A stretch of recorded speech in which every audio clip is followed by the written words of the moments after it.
welcome to Quays News. I'm Brooke Hennigan. And I'm Callum Ewan. Here's what's coming up on today's show. Rail strikes have been taking place up and down the country today. We found out how delays have been impacting commuters. Local servicemen have been celebrated in Swinton with the opening of a new memorial. And we will be joined in our studio with our health correspondent to talk about National Allergy Awareness Week.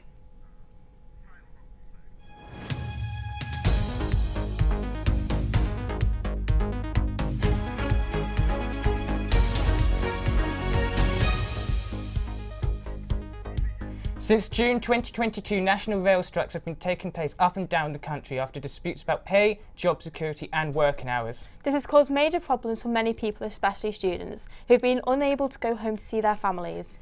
Our reporter Afifa Raza went to Salford Crescent to find out more.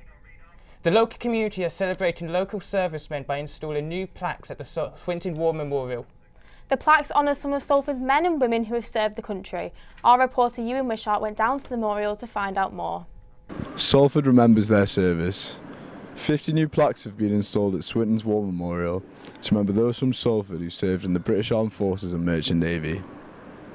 29 guys that went to a foreign field, never came home. A lot of these families, when they died, they did go to local borough councils and ask, can I have my husband, brother, father's name on the memorial? And they were all told no.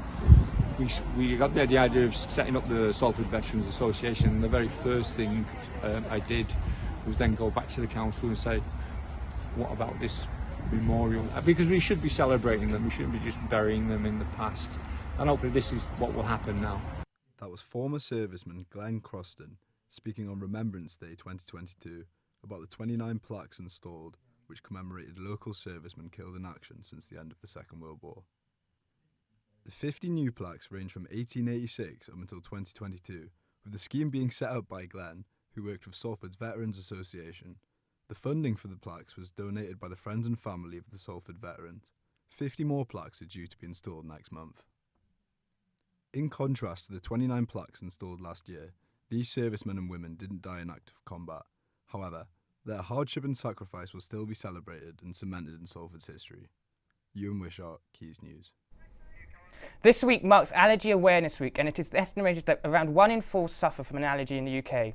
Some of the most common allergies include dairy products, nuts and eggs. So, Harry, can you tell us more about allergies? Well, roughly 2% of adults and 8% of children in the UK suffer from an allergy, which is a massive rise within the last decade, with hospitalisation from anaphylaxis at an all-time high.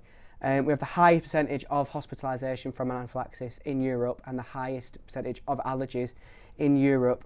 Allergies cost the NHS around 900 million a year, which is 10% of the doctor's prescription budget. And there are 14 main allergies, which include dairy, peanuts, tree nuts, shellfish and celery. So what is the difference between allergies and intolerances? Well, there's often a lot of confusion between allergies and intolerances, with people with intolerances saying they've got allergies, which diminishes the severity of people with allergies. A food intolerance is caused by your body being unable to digest certain ingredients in food, and you'll usually get symptoms for a couple of hours after, which can include bloating, fatigue and diarrhoea. Whereas an allergy is where your body reacts to a certain substance and your immune system overreacts to an unharmful substance and can result in anaphylaxis, which can be fatal. So what can we do if one of our friends suffers from an anaphylactic shock? Well, the symptoms vary from mild to really severe. Start with itching and rashes on the skin and swelling of the eyes, hands and feet, which will then go on to swelling of the throat, which can lead to suffocation and then death. What can we do if someone has an anaphylactic shock? People who have anaphylaxis will or should carry an EpiPen or 2. I always carry 2. I have a severe nut allergy myself. They are really, really easy to use. It does have the information on it if you ever need to. So basically all you do is you take it out of the outer case, take the blue out, I won't do because it will make it a live needle and then obviously that's not good. And then jab it into the outer thigh, around where the trouser seam is, from about 10 centimetres away, jab it in, hold it for about 5 seconds, let go, ring 999, say someone's having an anaphylactic shock. Always ring 999, even if you've administered it, it's so important. 999 must be called. And then within 10 minutes, if the paramedic's not there and there's still a reaction going on, administer the second EpiPen.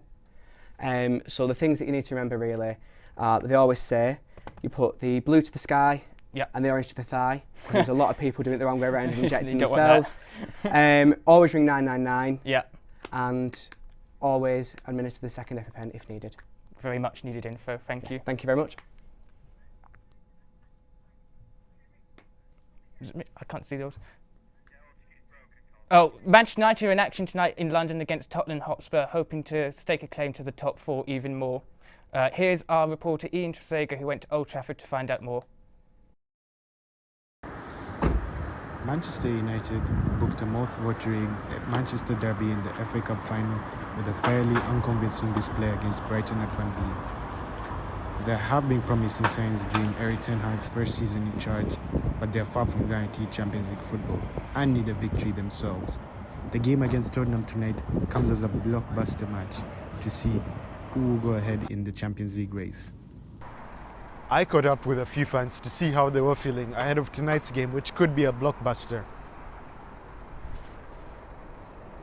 I'm looking forward to it, it'll be good.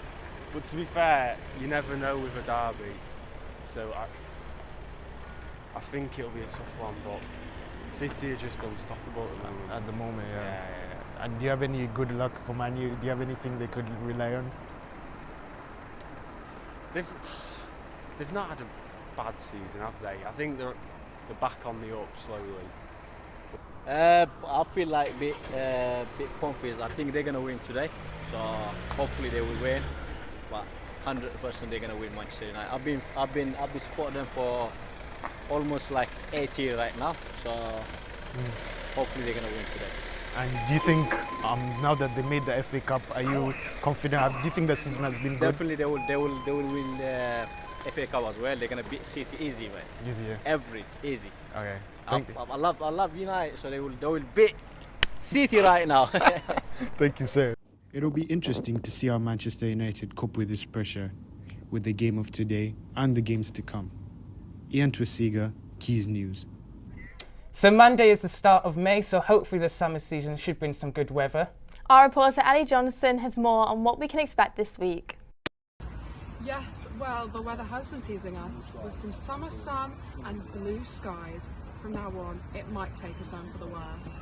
Warm weather is continuing through to next week, but with some damp spells dedicated to raining on our parade. But never fear, because sun and warm weather are here on Monday, so we can get back into those beer gardens. This week, Snapchat launched their new AI feature, which is supposed to give users their own virtual friend. Have you been using the Snapchat AI? Yes, and honestly, I really do not like it. I find it very creepy. My little AI friend is quite odd, personally, and I'm not the biggest fan of it. How about you? I have been using it. I've just been asking it a lot of existential questions and seeing what questions come up. It's much better than I thought it would. I have given it a name. What's you called it? I've called it Jeremy. That's what I've called it. Yeah, I've called it Jeremy. He's been my best friend this entire week. We've just been asking him questions all the time. He's probably gotten a bit bored of me. Yeah. Have you seen how the users have commented that they're asking where they are and all the inappropriate poems that they've been reading? I've also seen that Snapchat are keeping your location, even though they said they wouldn't do it. I've seen that as well. I've seen quite a few complaints about that. The AIs are stalking us. So thank you for joining us on today's show. Have a good evening.